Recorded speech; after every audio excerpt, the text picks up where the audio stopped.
સરકારના 5 વર્ષની ઉજવણીના ભાગરૂપે આજે વિકાસ દિવસની ઉજવણી 5100 કરોડના વિવિધ વિકાસ કામોનું થશે લોકાર્પણ અને ખાતમુહૂર્ત. ગાંધીનગરના મહાત્મા મંદિરમાં યોજાશે કાર્યક્રમ. મુખ્યમંત્રી વિજય રૂપાણી, નીતિન પટેલ પણ હાજર રહેશે. કેન્દ્રીય ગૃહમંત્રી અમિત શાહ વર્ચ્યુઅલી જોડાશે. અમિત શાહ વતન પ્રેમ નવતર યોજનાનો પ્રારંભ કરાવશે અને આવાસ યોજનાના લોકાર્પણ ખાતમુહૂર્ત થશે. અમિત શાહ 3906 કરોડની યોજનાઓનું લોકાર્પણ ખાતમુહૂર્ત કરશે. પીએમ ગ્રામીણ આવાસ યોજના હેઠળ 25,000 આવાસનું લોકાર્પણ કરશે. પીએમ ગ્રામીણ આવાસ યોજના હેઠળ 46,000 આવાસનું ખાતમુહૂર્ત. આઈટીઆઈના 245 કરોડના વિવિધ કાર્યક્રમનું પણ લોકાર્પણ. 489 કરોડની પિયજ ઓણદ પાઇપલાઇનનું પણ લોકાર્પણ. 464 કરોડના ખર્ચે તૈયાર થયેલા ડીસા નેશનલ હાઈવેના બ્રિજનું લોકાર્પણ થશે.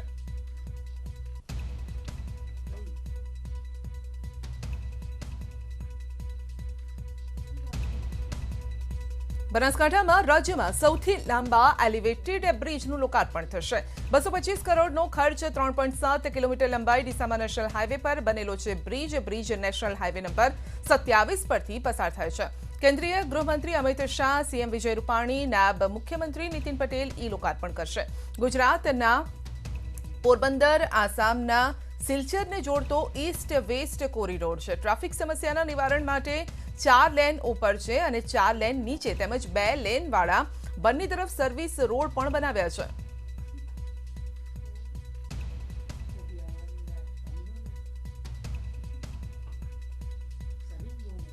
તો અંગે જ અપડેટ મેળવીશું સંવાદદાતા મયુર પાસેથી. જી મયુર, આજનો દિવસ ખાસ છે અને કઈ રીતે આજે વિકાસ કાર્યોનું લોકાર્પણ થવાનું છે, લોકોને કઈ રીતે આજે ભેટ મળવાની છે?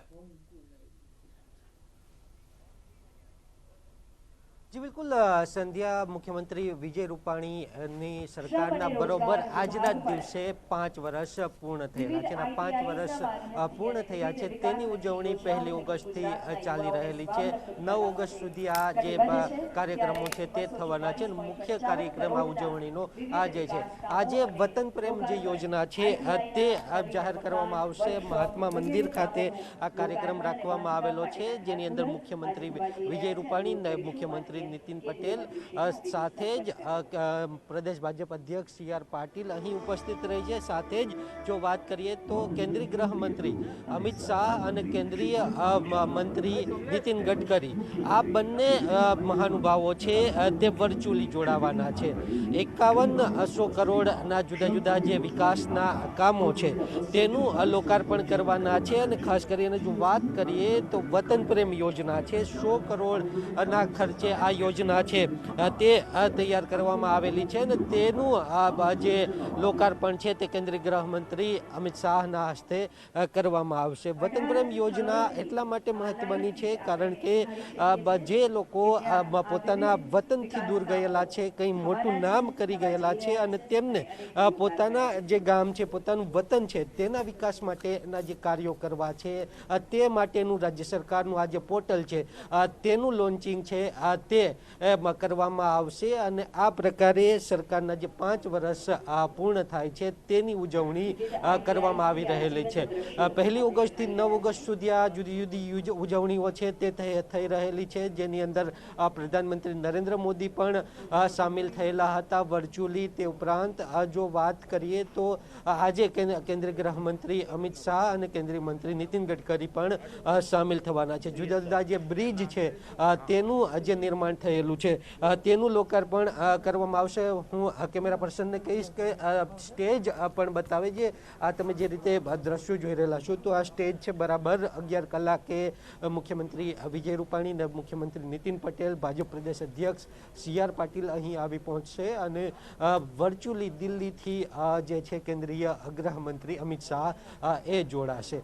હાલ તમે જે રીતે સ્ટેજ ઉપર પણ જોઈ રહેલા છો તો વચ્ચોવચ્ચ મુખ્યમંત્રી વિજય રૂપાણીની ખુરશી છે, તેની બાજુમાં પ્રદેશ અધ્યક્ષ સી.આર. પાટીલ છે અને તેની બાજુમાં નાયબ મુખ્યમંત્રી નીતિન પટેલ છે. અહીંથી આ જે વિકાસના કાર્યો છે તેનું લોકાર્પણ કરવાનું છે. વણથંભિયો વિકાસ જે વિજય રૂપાણીએ કરેલો છે તે અંગેની જે સમગ્ર માહિતી છે તે અહીંથી આપવામાં આવશે અને 5 વર્ષની જે તેમની સરકાર છે તેમને જે કાર્યો કરેલા છે તે અંગે લોકોને જાગૃત કરવામાં આવશે. સાથે જ આ જે ઉજવણી છે તેની અંદર રોજગાર મેળાઓનું પણ આયોજન કરવામાં આવેલું હતું, ખેડૂતોની સહાયનું પણ આયોજન કરવામાં આવેલું હતું. એટલે કે 9 દિવસ સતત જે કાર્યક્રમો છે ને સતત અવનવી યોજનાઓ છે તેના લાભાર્થીઓ છે તેમને લાભ પહોંચાડવા માટેની જે રાજ્ય સરકારની આ જે ઉજવણી છે તે એક અનોખી ઉજવણી છે તે કરવામાં આવેલી છે. અને મુખ્યમંત્રી વિજય રૂપાણીના 5 વર્ષ જે પૂરા થયેલા છે. એટલે કે જ્યારે મુખ્યમંત્રી નરેન્દ્ર મોદી હતા ત્યારે તેમને સૌથી વધુ ગુજરાતના મુખ્યમંત્રી તરીકેનો કાર્યકાળ નિભાવેલો હતો, ને ત્યારબાદ વિજય રૂપાણીએ બીજા નંબરે આવે છે, તેમને 5 વર્ષ પૂરા કરેલા છે. તેની ઉજવણી છે તે થઈ રહેલી છે. જી, આ સાથે જે સૌથી મોટું એલિવેટેડ બ્રિજ છે તેનું પણ આજે લોકાર્પણ થવાનું છે, તે અંગે વધુ માહિતી. જી બિલકુલ સંધ્યા, સૌથી મોટું જે એલિવેટેડ બ્રિજ છે તેનું લોકાર્પણ એ કરવાનું છે ને એટલા માટે જ જે કેન્દ્રીય મંત્રી નીતિન ગડકરી છે તે પણ આ કાર્યક્રમની અંદર વર્ચ્યુઅલી ઉપસ્થિત રહેશે. તેમના હસ્તે જ આ સૌથી મોટા એલિવેટેડ જે બ્રિજ છે તેમનું લોકાર્પણ કરવાનું છે અને તે પણ આની અંદર સામેલ થશે. આ ગુજરાત અને દેશનું એ સૌથી મોટું એલિવેટેડ બ્રિજ છે ને જેનાથી સ્થાનિક જે લોકો છે તેમને ખૂબ મોટી રાહત એ થવાની છે. તે ઉપરાંત અન્ય જો બ્રિજની વાત કરવામાં આવે તો અમદાવાદ અને ગાંધીનગર વચ્ચે જે 6 લેન્ડ બ્રિજ બની રહેલા છે, રોડ બની રહેલો છે, તો તે માટેના પણ જે બ્રિજ છે તેનું પણ લોકાર્પણ છે તે કેન્દ્રીય ગૃહમંત્રી સહકાર મંત્રી અમિત શાહના હસ્તે કરવાનું રહેશે. તેમની આ લોકસભા વિસ્તાર છે ને તેમની અંદર પણ જુદા જુદા જે વિકાસ કાર્યો છે તેનું લોકાર્પણ કેન્દ્રીય ગૃહમંત્રી તેમના હસ્તે કરવાના છે. જી બિલકુલ, આપનો આભાર અમારી સાથે જોડાવા બદલ. તો આજનો દિવસ ખાસ છે કારણ કે 5 વર્ષ આ સરકારના પૂર્ણ થયા છે અને તે નિમિત્તે છેલ્લા 1 તારીખથી 9 તારીખ સુધી અલગ અલગ કાર્યક્રમો ચાલી રહ્યા છે, વિકાસ કાર્યો થઈ રહ્યા છે અને તેની ભેટ જનતાને આપવામાં આવી રહી છે. આજે યોજાશે ખેતી બેંકની ચૂંટણી. 18 પૈકીની 7 બેઠકો માટે યોજાશે ચૂંટણી. અમદાવાદ અને રાજકોટ બેઠક પર હરીફ ઉમેદવારોએ આપ્યું છે સમર્થન. રાજકોટ બેઠક પર હરદેવસિંહ જાડેજાની જીત નક્કી છે. અમદાવાદ બેઠક પર કાનભા ગોહિલની જીત નક્કી છે. 10 બેઠકો પહેલા જ બિનહરીફ જાહેર થઈ ચૂકી છે. મહેસાણા, સુરેન્દ્રનગર, બનાસકાંઠા, ખેડા, સુરત બેઠક પર ટક્કર થઈ રહી છે. બનાસકાંઠામાં કાકા ભત્રીજાની ટક્કર છે. મહેસાણામાં ધીરેન્દ્ર કુમાર ચૌધરી સામે રામજીભાઈ ચૌધરીની ટક્કર છે. ધીરેન્દ્ર કુમાર ચૌધરી છે ભાજપ સમર્થિત સત્તાવાર ઉમેદવાર. 10 બિનહરીફ બેઠક પૈકી 9 બેઠક પર ભાજપ સમર્થિત ઉમેદવારો જીત્યા છે. એડીસી બેંકના એક પ્રતિનિધિ સહિત ભાજપ 11માંથી 9 બેઠકો ભાજપ પાસે છે.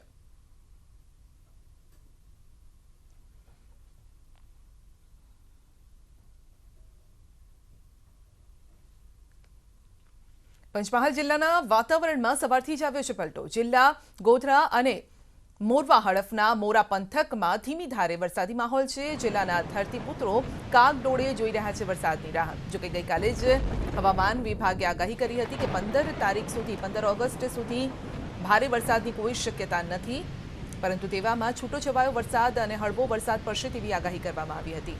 તો પંચમહાલમાં ધીમી ધારે વરસાદ વરસી રહ્યો છે. તો સવારથી જ છૂટોછવાયો વરસાદ જોવા મળી રહ્યો છે પંચમહાલમાં. ધીમી ધારે વરસાદ, જોકે આ વખતે જોઈએ તેવો વરસાદ નથી પડ્યો. 41% વરસાદની ઘટ હજુ પણ છે.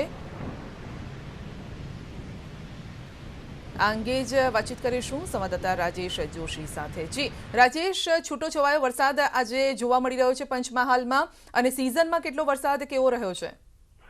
જી સંધ્યા, પંચમહાલ જિલ્લામાં આજે સવારથી જ ગોધરા, મોરવા હડપ વિસ્તારમાં વરસાદી માહોલ જોવા મળી રહ્યો છે. ધીમી ધારે ક્યાંક ક્યાંક વરસાદનું વાતાવરણ જોવા મળી રહ્યું છે. સિઝનની વાત કરવામાં તો સિઝનનો હાલ સુધી જે 30% જેવો વરસાદ પડ્યો છે, જેને લઈને ખેડૂતો પણ ચિંતિત છે. કેટલાક વિસ્તારમાં નજીવો વરસાદ પડતા જે ડાંગરનો પાકનું વાવેતર છે હજુ થઈ શક્યું નથી, જેથી ખેડૂતો કાગડોળે રાહ જોઈ રહ્યા છે વરસાદની.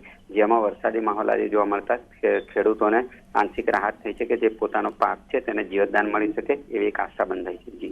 જી, 2 દિવસ પહેલા જ ખેડા અને આણંદના જે ખેડૂતો છે તેઓએ માંગ કરી હતી સરકાર સમક્ષ કે ડાંગરની ખેતી માટે પાણી પૂરું પાડવામાં આવે, તો એ માંગને સ્વીકારી લેવાય છે. તો અન્ય ખેડૂતો પણ ઈચ્છી રહ્યા હશે કે તેમના ત્યાં પણ પાણી, જ્યારે વરસાદ નથી તો ત્યાં પણ પાણી પૂરું પાડવામાં આવે.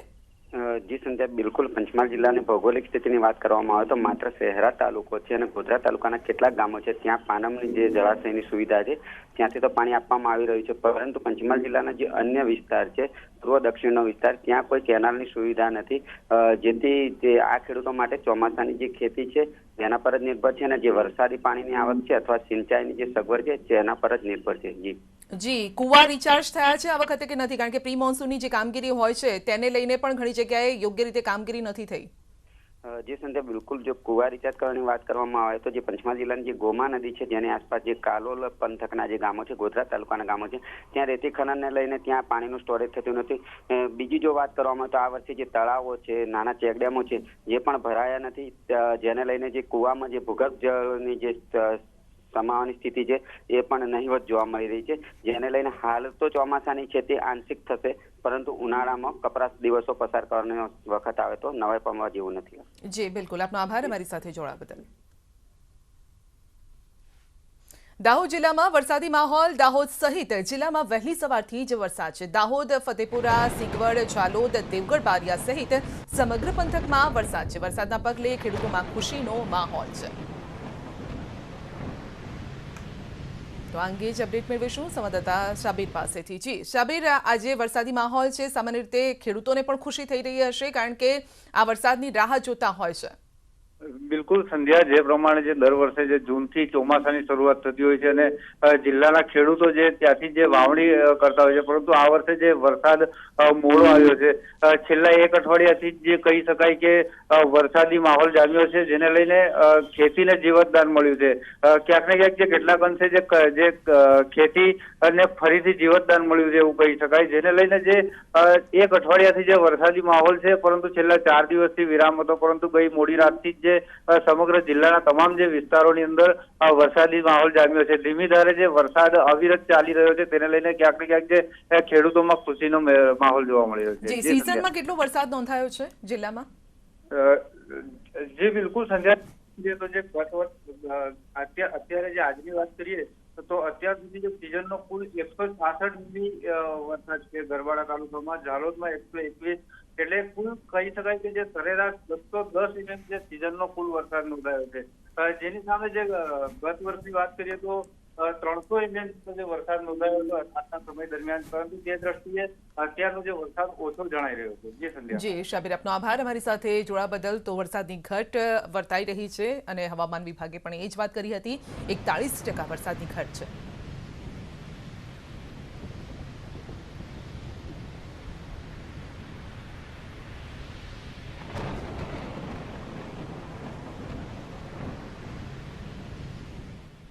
તો નર્મદા ડેમની જળ સપાટીમાં ઘટાડો થયો છે. 24 કલાકમાં ડેમની જળ સપાટીમાં 10 સેન્ટીમીટરનો ઘટાડો. હાલ નર્મદા ડેમની જળ સપાટી 116.26 મીટર છે. ઉપરવાસમાં વરસાદના કારણે પાણીની આવક 8,618 ક્યુસેક, પાણીની જાવક 8,493 ક્યુસેક, છતાં પણ સપાટીમાં ઘટાડો છે. કુલ સ્ટોરેજ 4,383.8 મિલિયન ક્યુબિક મીટર છે.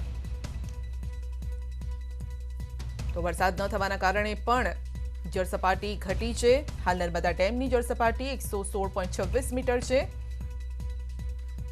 ઉપરવાસમાં પણ પાણીની આવક ઘટી છે કારણ કે વરસાદ નથી અને હજુ પણ 15 તારીખ સુધી કોઈ સારા વરસાદના કોઈ જ વાવડ નથી.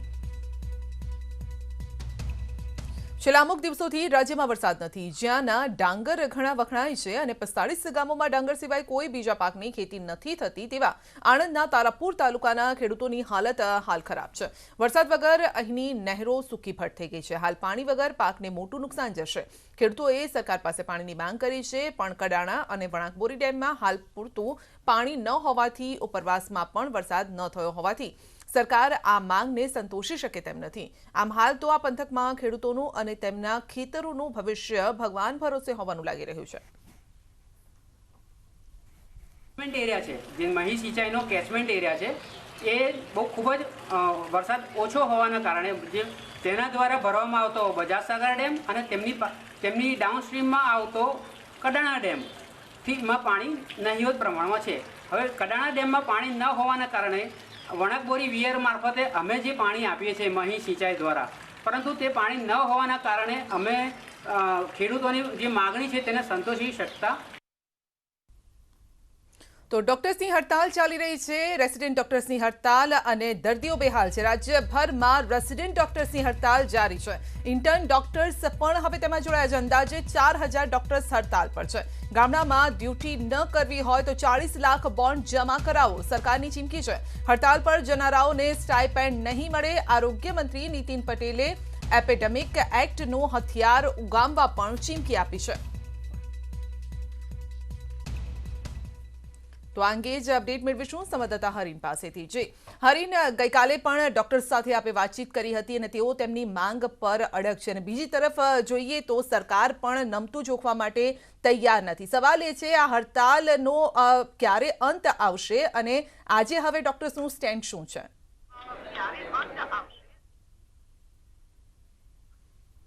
હું દ્રશ્ય બતાવવા માંગીશ કે આજે રાજકોટ મેડિકલ કોલેજના ચોથા દિવસે પણ ડોક્ટર્સ છે તેઓ હડતાલ ઉપર ઉતર્યા છે અને ખાસ કરીને તેઓ પોતાની માંગ ઉપર અડગ છે, ત્યારે સરકાર પણ પોતાની માંગ છે તેના ઉપર અડગ છે. આપણે એમને પૂછીશું, આજે ચોથો દિવસ છે, હજી પણ તમારી માંગનો કોઈ ઉકેલ નથી, એવો શું કહેશો? આજે ચોથો દિવસ છે સતત અમારી હડતાલનો, પર અમારો જોશ એવો ને એવો જ છે. અમે જે માંગણીઓ કરી છે એ અમને જ્યાં સુધી સરકાર એમાં કંઈ પોઝિટિવ રિસ્પોન્સ નહીં આપે કે પછી એ બાબતે કંઈ વાતચીત કરવા માટે સામેથી કહેશે નહીં, ત્યાં સુધી અમે આ હડતાલ આ જ રીતે ચાલુ રાખીશું. અમને એ બહુ જ દુઃખ થાય છે કે દર્દીઓ આમાં હેરાન થશે, પણ એ વસ્તુનો સરકારને જરા બી વિચાર નથી આવતો અને ઉપરથી અમારા ઉપર દબાણ કરવાની કોશિશ કરી રહ્યું છે. અત્યારે દબાણ કરવાની વાત છે, એવી પણ વાત આવે છે કે રૂમ ખાલી કરવાનો હોસ્ટેલના, એવી પણ વાત આવે છે. હા, વાત તો સાચી છે 100%. બે ગવર્મેન્ટ કોલેજોમાં, ભાવનગર અને જામનગર ગવર્મેન્ટ કોલેજોમાં એ લોકોએ ઓફિશિયલ નોટિસ ઇસ્યુ કરી દીધેલી છે કે બોન્ડેડ તબીબ ડૉક્ટરોએ આ હોસ્ટેલ ખાલી કરવાની છે અને હોસ્ટેલના પાણી અને ઇલેક્ટ્રિસિટી બંને કટ પણ કરેલી છે. રાજકોટમાં પણ એ વસ્તુના અમને ન્યૂઝ મળ્યા છે કે નોટિસ રેડી છે અને આજે અમને ઇસ્યુ થઈ બી જવાની છે. અમને તેનો કોઈ ડર નથી. અમે અમારી માંગણીઓ માટે લડી રહ્યા છે, કોઈ ખોટી ડિમાન્ડ નથી કરી રહ્યા. સાચા છીએ તો ડરવાનું આવતું નથી, એટલે અમે અમારી હડતાલ કન્ટિન્યુ રાખીશું. દર્દીઓને મુશ્કેલી નહીં પડે? આટલા ચોથો દિવસ થઈ ગયો. દર્દીઓને મુશ્કેલી પડી રહી છે, પણ અમારી બિલકુલ ઈચ્છા નથી કે દર્દીઓને મુશ્કેલી પડે, પણ સરકાર અમને મજબૂર કરી રહી છે કે અને એના લીધે અમારી સ્ટ્રાઇક ચાલુ રાખવી પડે છે અને અમને પણ તદ્દન અમાનવીય રીતે હેરાન કરી રહી છે. હોસ્ટેલ પણ ખાલી કરે છે, પાણી અને વીજળી પણ બંધ કરે છે, જે તદ્દન અમાનવીય છે અને લોકો ડોક્ટર્સને જેવા સમાજમાં આગળ પડતા લોકોને પણ રસ્તા પર અજડતા કરી દીધા છે. એના માટે સદન સરકાર જવાબદાર છે દર્દીઓની હાલાકી માટે, નહીં કે ડોક્ટર. ચોથો દિવસ છે, હવે આગામી સ્ટેપ શું રહેશે? અમે અમારી માંગ ઉપર અમને કોઈ પણ પ્રકારનો ડાઉટ નથી, એટલે અમે અમારી માંગને કન્ટિન્યુ રાખશું, અડગ રહીશું. એટલે અમને કોઈ પણ પ્રકારની બીક કે એવું લાગતું નથી કે અમારી માંગ ખોટી હોય ને અમારે પાછું વળવું પડે ને અમારે કોઈ પણ પ્રકારના નેગોશિએશન કરવા પડે સરકાર સાથે. તો અમે ખોટા નથી, તો અમે અમારી જગ્યાએ આવી રીતના અમે સ્ટ્રાઇક ચાલુ જ રાખશું. ઇનડેફિનેટ પીરિયડ માટે અમારે સ્ટ્રાઇક ચાલુ જ રાખશું. તેઓ પોતાની જે આ જ પ્રકારે હડતાલ છે તે ચાલુ રાખશે, કેમ કે તેઓ પોતાની માંગ ઉપર અડગ છે. તેઓ કહી રહ્યા છે કે તેમની કોઈ માંગ છે તે ગેરવ્યાજબી નથી અને જેને કારણે સરકારે તે માંગ છે તે સ્વીકારવી પડશે ને જ્યાં સુધી સરકાર માંગણી નહીં સ્વીકારે ત્યાં સુધી આ જ રીતે તેઓ છે પોતાની માંગ ઉપર છે અડગ રહેવાનો તેમણે નિશ્ચય કરી લીધો છે. જી સંધ્યા. જી બિલકુલ હરીન, આપનો આભાર અમારી સાથે જોડાવા બદલ. તો આ સાથે જ અલગ અલગ રીતે ડોક્ટર્સ જે છે તે પોતાની માંગ રાખી રહ્યા છે, પરંતુ સરકાર જે છે તે કહે છે કે ગામડામાં ડ્યુટી ન કરવી હોય તો 40 લાખ બોન્ડ જમા કરાવવો અને સરકાર નમતું ચૂકવા માટે તૈયાર નથી.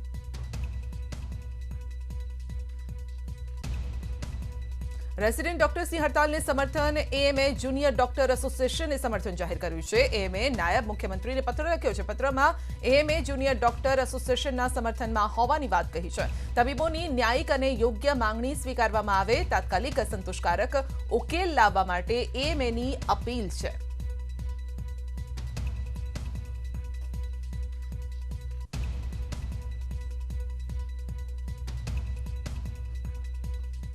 નેટવર્ક 18 ફેડરલ બેંક સંજીવની ગાડી ભારતભરના કોવિડ અસરગ્રસ્ત જિલ્લાઓના ચક્કર લગાવી રહી છે. રસી માટે જાગૃતિ ફેલાવવા અમારી પહેલને તમે પણ સમર્થન આપી અમારા અભિયાનને વધુ મજબૂત બનાવો. ચાલો જાણીએ સંજીવની ગાડી હાલ કયા જિલ્લામાં કયા ગામમાં પહોંચી છે. સંજીવની ગાડી હાલ મહારાષ્ટ્રના નાસિકના ગુલવાંચ અને મુસલગાંવ ગામની મુલાકાત લીધી હતી. આંધ્રપ્રદેશના ગંટુરમાં અડાવુલાડીવી અને કુચીનાપુડીની મુલાકાત લીધી. સંજીવની ગાડી અત્યાર સુધીમાં 498 ગામડાઓના 2,56,050 લોકો સાથે મુલાકાત કરી રસી વિશે લોકોને જાગૃત કર્યા. શું ખરેખર સેનિટાઈઝરથી નુકસાન પહોંચે છે? શું રસી ખરેખર ડીએનએને બદલી નાખે છે? શું રસીકરણ ખરેખર તમને કોરોનાથી ઇન્ફેક્ટ કરી શકે છે? શું તમને આવા કોઈ સવાલો મૂંઝવે છે? હવે એક જગ્યા એવી છે જ્યાં તમને તમારા સવાલોના જવાબ મળશે અને તે તમારા ફોન પર.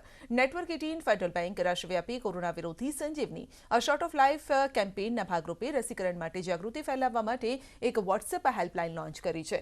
તમારે માત્ર 7977773753 નંબર પર એક વોટ્સએપ કરવાનું છે અને તમને તમારા સવાલોના જવાબ તમારા વોટ્સએપ પર મળી જશે અને એ પણ એવા કે જે વેરીફાઈ કરેલા ક્રોસ ચેક કરેલા હશે. તમારી કોઈ પણ મૂંઝવણને હવે વોટ્સએપ કરો માત્ર એક નંબર પર અને મેળવો બધા સવાલોના જવાબ તમારી સ્ક્રીન પર. વધુ માહિતી માટે સંપર્ક કરો www.moneycontrol.com/sanjeevani. બુલેટિનમાં અત્યારે બસ આટલું છે. રજા આપશો. નમસ્કાર.